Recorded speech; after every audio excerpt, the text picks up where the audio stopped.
Caldas chama a veciñanza a mobilizarse o vindeiro 29 de novembro contra o estudo da variante oeste. As plataformas e o Concello veñen de convocar unha mobilización que agardan que sexa masiva e que sirva para frear o proxecto do Goberno Central.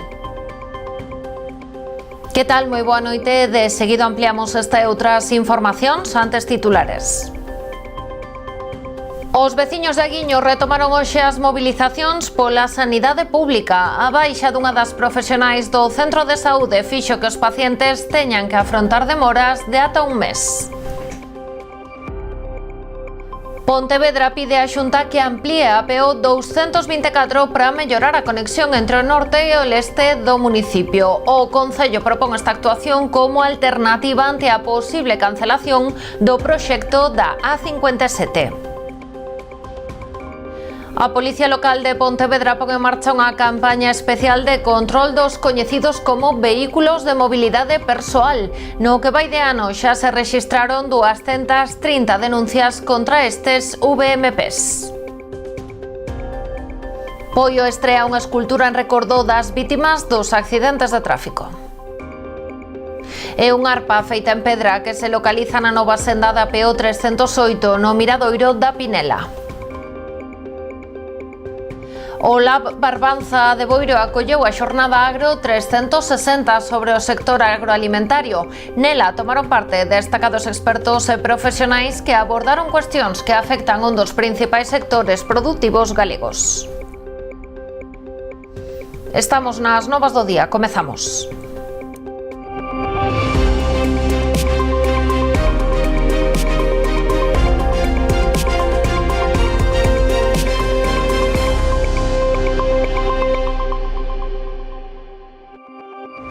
Sábado 29 de novembro é a data escollida en Caldas de Reis para celebrar a gran movilización contra o estudo da variante oeste. A marcha, que está a ser impulsada polas plataformas veciñais coa colaboración do Concello, sairá ás 12 do mediodía da explanada do Hotel Sena. O percorrido rematará na Praza das Palmeiras coa lectura dun manifesto. Haberá un servizo gratuito de autobuses para facilitar a participación.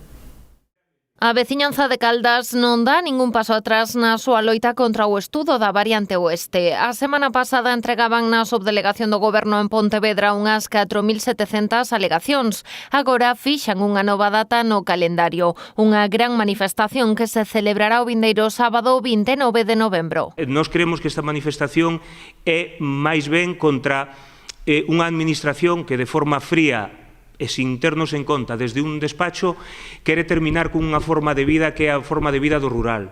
Por iso eu creo que todos estamos afectados, non só os veciños aos que nos pode levar unha finca ou unha casa. Isto afétanos a todos, porque hoxe somos o Concello de Caldas, pero noutro momento pode ser outro concello. A marcha sairá ás 12 do mediodía dende a explanada do Hotel Sena e rematará na Praza das Palmeiras coa lectura dun manifesto. Unha convocatoria coa que as plataformas veciñais queren demostrar a oposición generalizada ao trazado da variante que plantexa o Ministerio de Transportes, no que inclúe a construción dun acceso ao porto de Vilagarcía.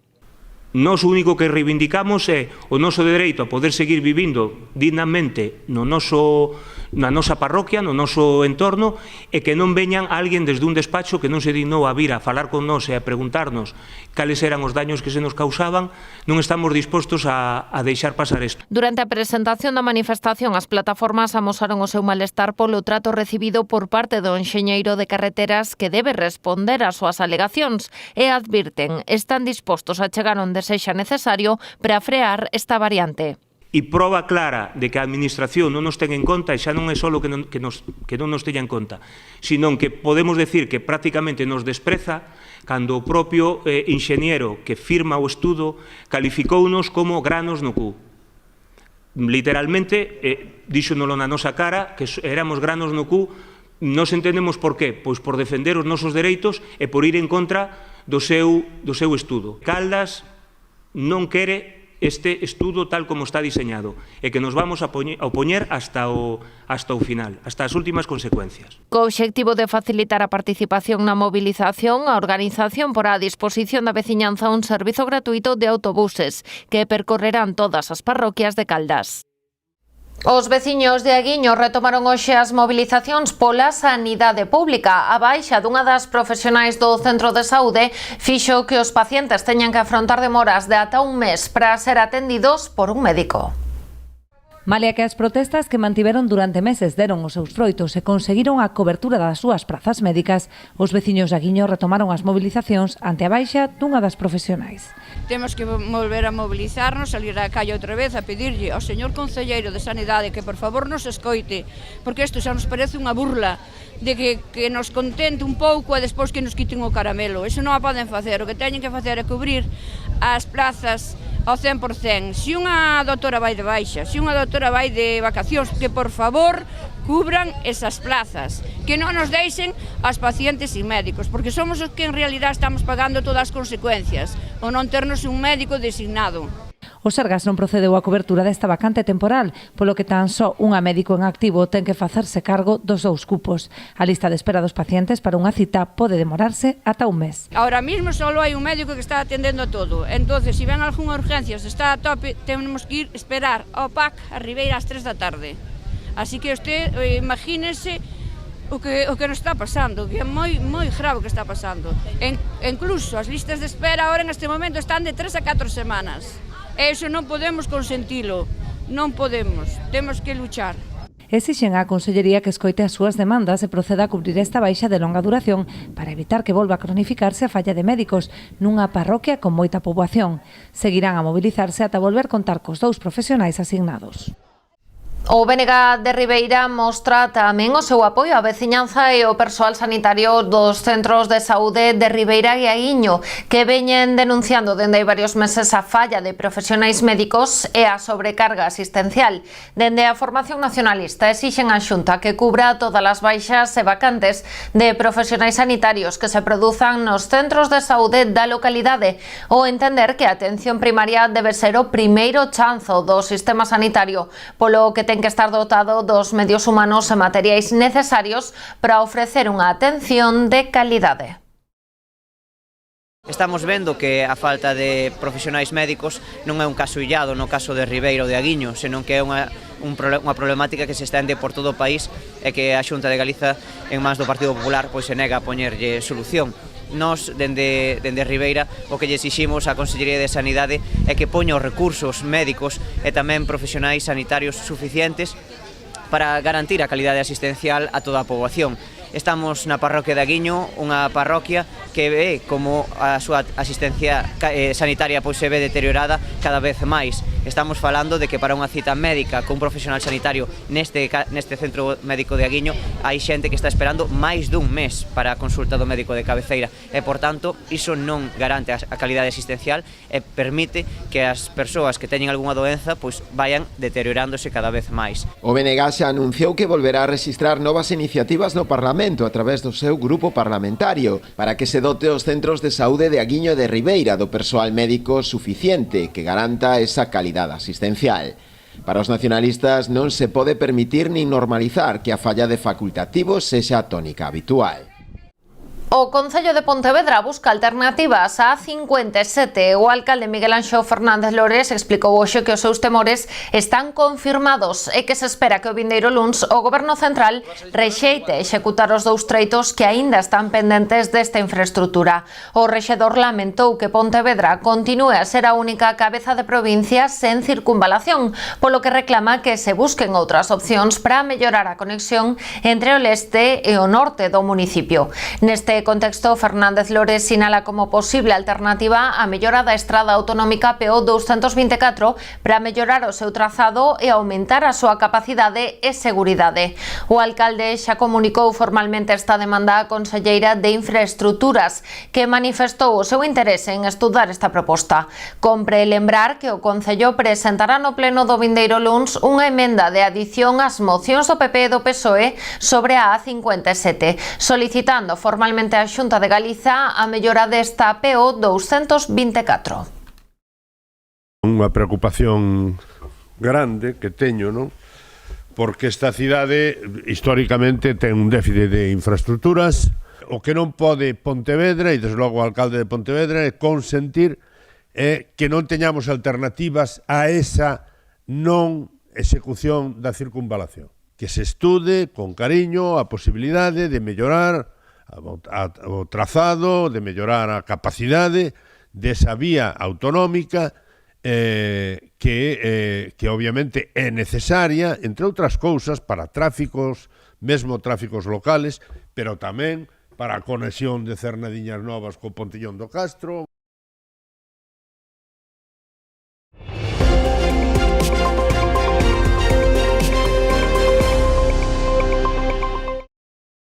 E o Concello de Pontevedra volverá a estreitar a vixilancia sobre os vehículos de mobilidade persoal. Os coñecidos como VMPs serán obxecto dunha nova campaña específica de control, a terceira que se realiza sobre estes vehículos.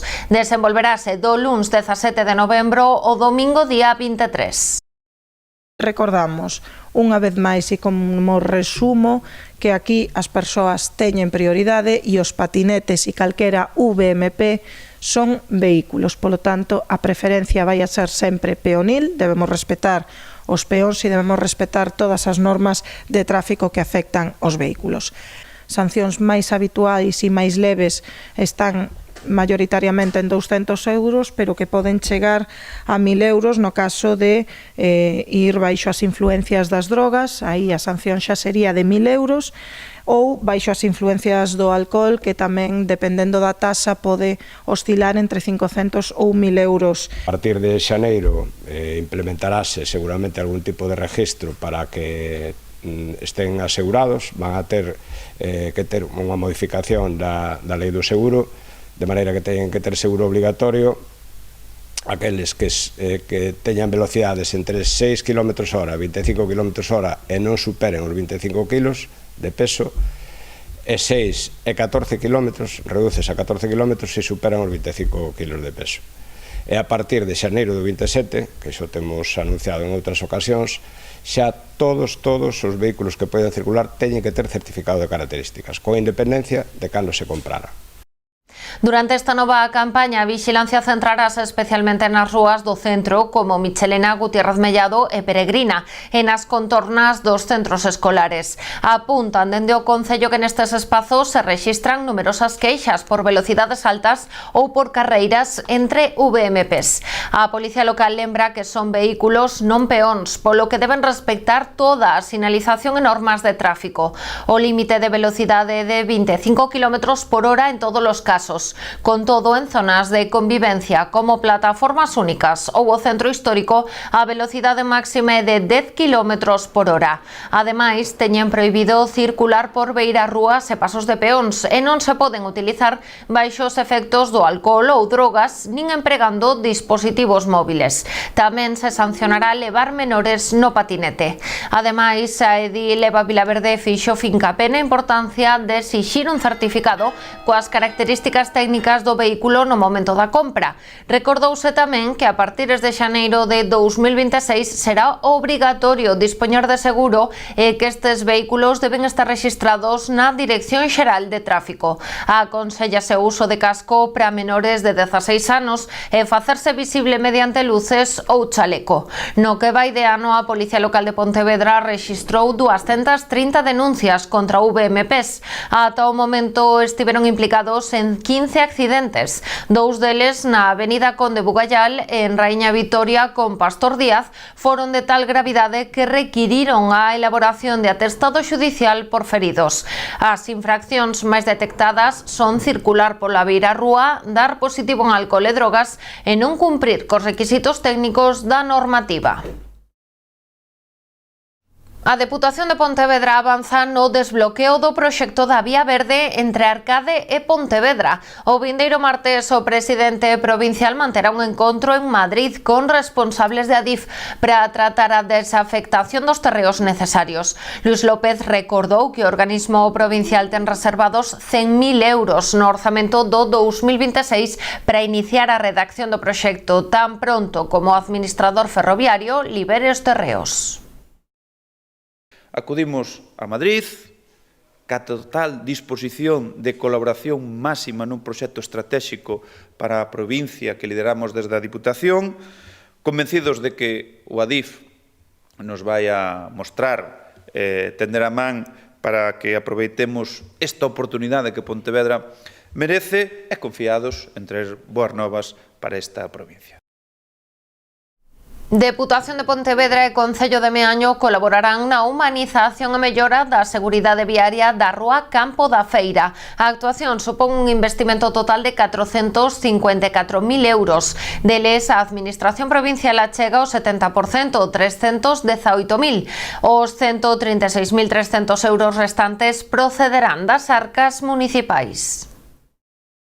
En liñas xerais, esta actuación contempla a execución dunha zona de convivencia con plataforma única e prioridade de uso peonil, contempla tamén unha actuación dunha estrada que hai transversal localizada á marxa esquerda da rúa Campo da Feira, vaise a dotar de novo mobiliario urbano, de nova vegetación, ademais que se vai actualizar a recollida de pluviais e novos alumeados. Ademais desta actuación, a Xunta de Goberno Provincial deu luz verde a unha achega para o Concello de Vilanova. No marco do terceiro Plan Extraordinario de Infraestructuras Deportivas, a Deputación destinará 140.000 euros para renovar o céspede artificial do campo de fútbol da Sociedade Deportiva Chispa. A intervención contempla a substitución do céspede actual por un de nova xeración, a marcaxe branca segundo as normas da Federación e o arranxo do sistema de drenaxe. O orzamento total é de 216.000 euros. A Consellería de Medio Ambiente e Cambio Climático, a través de Augas de Galicia, está a executar actuacións de conservación e mantemento fluvial en varios ríos e regatos da Pobra do Caramiñal.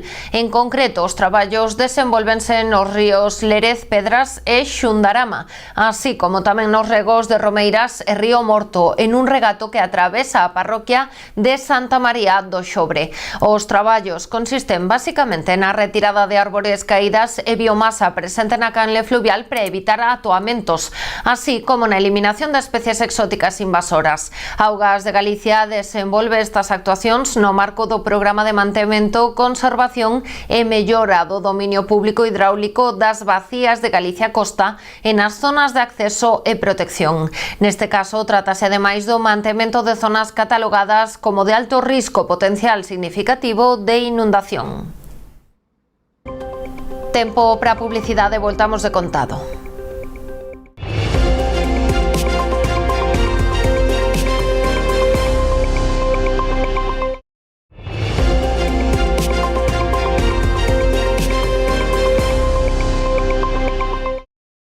A Xunta de Galicia inaugura no Concello de Poio unha escultura en homenaxe ás vítimas de accidentes de tráfico.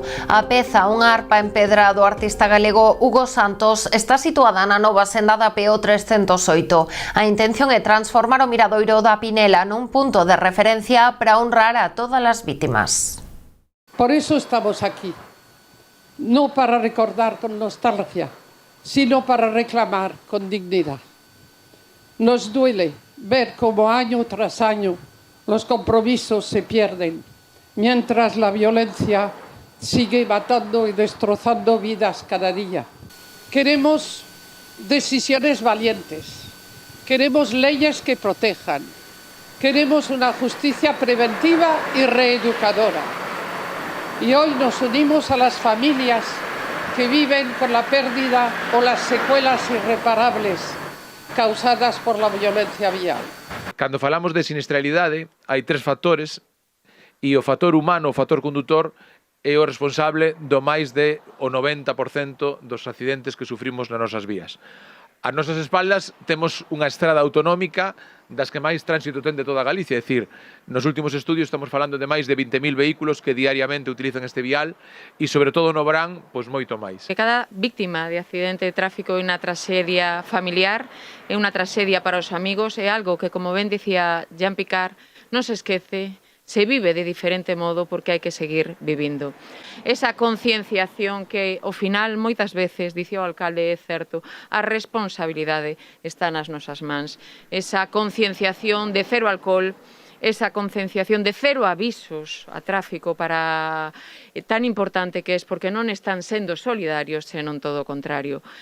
Allegue destacou a importancia de garantir o mellor estado de estradas, sendas e beirarrúas para que os usuarios, peóns e tamén ciclistas circulen con seguridade. Puxo como exemplo a senda da PO 308 entre Fontenla e Combarro, cunha previsión de prolongación ata Covelo, que contribúe, dixo, ao obxectivo de potenciar a mobilidade sostible. A conselleira apuntou que o Goberno galego seguirá a avanzar na estrategia de actuación en tramos de concentración de accidentes e treitos de alto potencial de mellora en vías autonómicas, ás que destinará case 6 millóns de euros en 2026. Por outra banda, o vindeiro ano a Xunta iniciará as obras en 21 treitos de concentración de accidentes que se estenden ao longo de 34 kilómetros de estradas en 109 treitos de alto potencial de mellora, que ao longo de 470 kilómetros de vías autonómicas. Tamén se destinarán 71,6 millóns de euros á conservación e mellora da rede autonómica e 7 millóns á construción de máis sendas peonís e ciclistas en 18 comarcas. Ademais, a Xunta porá en marcha medidas centradas nos motoristas, un dos colectivos máis afectados polos accidentes. Así, o Goberno galego promoverá 64 cursos ata 2028, nos que poderán participar 1.280 persoas. O Concello de Ribeira saca a licitación ás obras de saneamento no lugar dos Muiños, que permitirán completar a rede nesta aldea da parroquia de Oleiros. As obras darán continuidade á actuación executada en 2023, na que se procedeu á instalación da liña de saneamento con pozo de bombeo e colectores nas vías xerais. Quedaba pendente o saneamento nas vías secundarias, que se acometerá agora coa intervención en 4 ramais. Procederase á demolición do pavimento existente, a instalación de tubaxe ao longo dun treito duns 400 metros e colocación de 12 pozos de rexistro. O orzamento de licitación é de 85.000 euros con cargo ao POS da Deputación da Coruña. As empresas interesadas dispoñen de prazo ata o 27 de novembro para presentar as súas ofertas. O Executivo rianxeiro vai abrir un proceso de participación veciñal a través dunha enquisa para tratar de mellorar o Servizo Municipal de Recollida de Lixo e Limpeza Viaria. A través dela, o Concello pretende contar coa opinión dos propios veciños e saber máis sobre os seus hábitos, coñecementos e necesidades en relación con este servizo. A intención do Goberno rianxeiro é que antes do remate do actual mandato se poida dispoñer dun renovado Servizo Municipal de Recollida de Lixo e Limpeza Viaria, mellorando o parque de colectores, optimizando as rutas de recollida e incorporando as exixencias da normativa estatal aprobada recentemente. A enquisa xa está dispoñible na web do Concello ou nas propias redes sociais municipais. A conselleira do Mar, Marta Villaverde, asistiu este venres á descarga de centola no Grove. A campaña de captura deste crustáceo dende as Rías Baixas ata a estaca de Bares comezou o pasado luns. A día de hoxe o volume de descarga sitúase nos 14.000 kilos, o que supón en vendas máis de 180.000 euros. Aínda que o tempo non acompaña, a flota está salindo, estamos obtendo pois en principio bons resultados. Hai que ser prudentes porque son os primeiros días, pero todo indica a que a campaña pois está transcurrindo pois con a normalidade e con datos que fan supoñer que este recurso va a volver a estar presente nas lonxas galegas, nos mercados e abastecerá a todo aquel que queira acudir a consumilo. No que respecta ao consumo, pois gustaríame pois falar chamar ao consumidor, chamar a todos os que estén vendo pois este recurso nas pescaderías, a que acudan a eses circuitos de comercialización legais, que non obvien pois as ofertas ou outras posibilidades que teñan de adquirir pois os estupendos centolos que están pescando a flota. Hai que dicilo ao final, non é como empeza, que non é como acaba, pero empezou ben e vamos a pensar que vai continuar ben. E agora xa se ve alegría na xente, xa se ve movimento, xa se ve felicidade. Seguramente que os restaurantes este fin de semana van a estar cheos, porque móvese, xa a xente xa empeza a salir, xa vamos, a nós que non nos sacan o sentolo, vamos, aquí o sentolo é unha cultura, é unha religión para nós. Nestes 4 primeiros días, as rulas que maior actividade están a rexistrar son as situadas nas rías de Vigo, de Pontevedra e Arousa Barbanza. Entre todas, as do Grove con máis de 2.400 kilos é a que acumula o maior volume de descargas. Neste censo, a conselleira lembrou que dende o 2024 ata a actualidade se puxaron nestas instalacións uns 69.100 kilos por valor de máis de 1,3 millóns de euros. En toda Galicia son preto de 900 os barcos autorizados pola Consellería do Mar para a captura deste crustáceo. 198 pertencen á zona de Arousa, 123 a de Pontevedra, 111 a de Muros Noia e 106 a de Vigo. O Lab Barbanza acolleu a xornada Agro 360 sobre o sector agroalimentario galego. Destacados expertos e profesionais analizaron cuestións que afectan un dos principais sectores productivos de toda Galicia, como os novos marcos legais ou a necesidade de adaptación ao cambio climático. Os retos de futuro do sector agroalimentario galego, un dos máis puxantes tamén na comarca do Barbanza, foron obxecto de debate na xornada Agro 360, desenvolvida esta mañá no Lab Barbanza de Boiro. A iniciativa, promovida polas empresas que forman parte deste coworking, tiña por obxectivo analizar o potencial do sector en materia de emprendemento e creación de emprego, sostibilidade medioambiental, adaptación ao cambio climático ou os novos marcos legais que lle afectan. Falar un pouquiño do tema do agro en Galicia, non? O tema agricultura, o tema de pesca, unha xornada moi interesante aquí en Lab Barbanza, aquí no polígono industrial, neste centro de formación o viveiro de empresas que tantas alegrías nos está dando. Arrancamos al ano 2019 e neste momento neste centro se están formando entre 300 e 400 personas anualmente. Xa estamos movendo alrededor de 2 millóns de euros en formación, donde se están creando novas empresas, donde se están asentando esas novas empresas aquí, e esta xornada ben dada e ben feita por as empresas que están instaladas aquí no viveiro e que, bueno, que idemos darlle un pulo e facer unha xornada dedicada pois ao agro en Galicia tan importante, non? Destacados expertos e representantes de numerosas empresas do sector expuxeron o seu punto de vista sobre a actividade agroalimentaria, que constitúe actualmente, xunto co mar, un dos principais nichos de mercado do Barbanza. Aquí xa temos cooperativas forestales, rapaces que se formaron aquí e montaron cooperativas, tamén cooperativas de xardinería, e, bueno, o agro no Barbanza pois tamén é un sector moi importante, igual que a pesca, que vamos a falar tamén de pesca, non? E máis, bueno, das empresas transformadoras dos produtos do mar, e tamén están en pulo tamén as transformadoras dos produtos do agro, non? Tras as distintas mesas redondas, a xornada rematou cun acto de clausura no que participou a deputada provincial de Emprego, Rosa Ana García, seguido dunha degustación de viños e produtos da terra.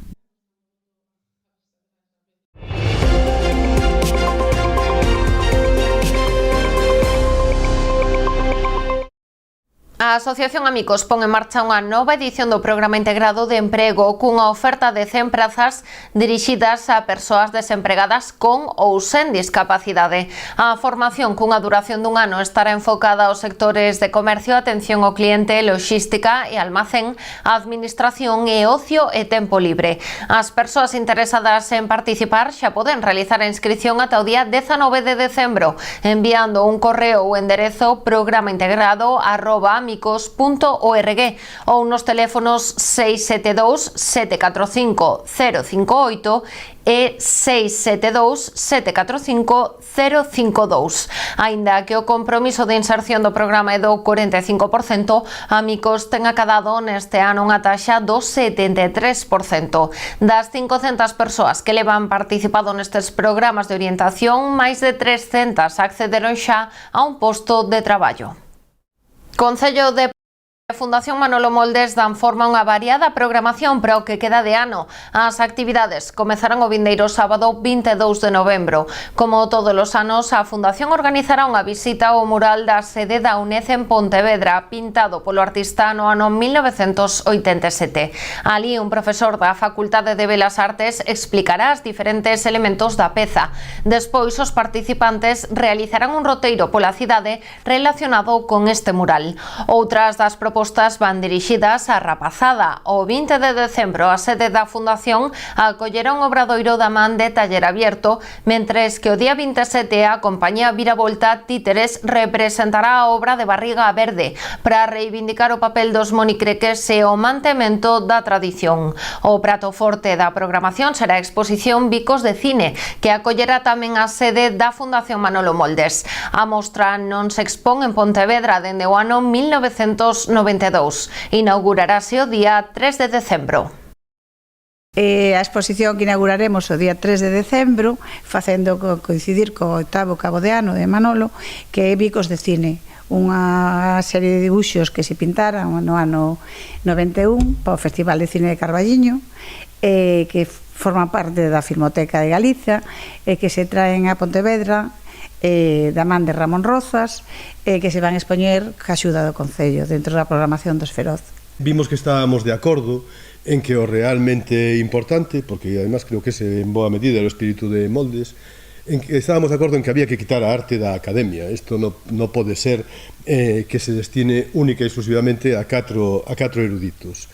E o mellor destas actividades que imos presentarvos hoxe é precisamente que están dirixidas a toda a veciñanza de Pontevedra para que todo o mundo poda chegarse á arte contemporánea, a figura tan importante, unha figura tan importante como é Moldes, e coñecelo, ademais, no seu propio contexto. E, ademais, cunha preponderancia especial nas actividades para crianzas e así ir creando ese público que se poida chegar ás artes plásticas. A Deputación de Pontevedra entregou onte os premios da segunda edición do certame Boas Prácticas de Igualdade. 11 foron as entidades distinguidas este ano como recoñecemento polo seu labor constante e transversal a prol da igualdade. Da nosa contorna na categoría de Educación, o gañador foi o Colexio Rosalía de Castro de Vila García polos seus programas e actividades educativas en igualdade. Ademais, a compañía Caracol de Cambados e a Asociación Libélulas BCS de Pontevedra recibiron cada seu accésit na categoría de Cultura e Deporte respectivamente. Con este certame, a Deputación busca poñer en valor a sensibilidade e o traballo diario que realizan distintos colectivos da provincia co obxectivo de construir unha sociedade máis igualitaria e xusta. En 2 edicións xa se presentaron a este Boas Prácticas de Igualdade 80 candidaturas. Este proxecto permitiunos visibilizar referentes femininas da nosa contorna e continuar avanzando como comunidade educativa comprometida coa igualdade real. Este premio é unha motivación, pero tamén unha responsabilidade. A responsabilidade de seguir abrindo camiños para que as nenas e nenos medren libres, conscientes e capaces de construir unha sociedade máis xusta. Queremos aproveitar este momento para dar as gracias por este premio que nos motiva e nos impulsa a seguir paleando no río Lérez. Calquer muller que este pasando ou que pasara un cancro, que por favor veña xunto nosa e que disfrute deste deporte con nós. Para acadar unha sociedade igualitaria de xeito pleno e real é unha misión global. É un reto que nos atinxe a todos. A meta da igualdade chegaremos só se todos temos claro cal é o destino. E con exemplos como os que hoxe recoñecemos, e vos recoñecemos aquí xustamente, e todos os que recoñeceremos no futuro, eu estou convencido de que algún día estes premios, estou convencido que será máis pronto que tarde, deixarán de ter sentido. O Concello da Pobra convoca un concurso de decoración de Nadal dirixido ao comercio e á hostalería. O obxectivo é implicar o tecido económico na creación dun ambiente festivo en toda a vila. Establécense 2 premios en cada categoría. Hoxe a tradicional concurso de embelecemento de fachadas sumarás este ano outra iniciativa que pretende implicar o sector servizos e a hostalería. O Concello da Pobra vén de convocar un concurso de decoración de Nadal. dirixido a todos os establecementos comerciais e hostaleiros do termo municipal, que dispoñan de escaparates, fachadas ou espazos visibles dende a vía pública. É o primeiro concurso de envellecemento e esta actividade a que facemos por primeira vez porque vai dirixida ao que ao sector de comercio e servizos e ao sector de hostelería. Vamos lanzar un concurso para que eles podan participar pois envellecendo o que é seus negocios, non? Porque nós creemos, e xa sabedes, se seguichedes a traxectoria de todos estes anos, que para nós no Nadal é moi importante quitalo á rúa e por iso é moi importante que todos pois ornamentemos o que son pois as nosas vivendas. Establecense dúas categorías que son os establecementos comerciais e servizos e logo hostelería e poderán participar pois todos os negocios situados no termo municipal da Pobra do Caramiñal, tanto os que están no centro urbano como os que están nas aforas. Os interesados en participar poden formalizar xa a inscripción ata o 25 de novembro a través do enderezo promocioneconomicapobra@gmail.com. A inscripción poden formalizala ata o día 25 de novembro incluído, solamente hai que enviar un correo electrónico a promocioneconomicapobra@gmail.com. En ese correo hai que poñer o nome do establecemento, unha persoa de contacto tamén co seu teléfono,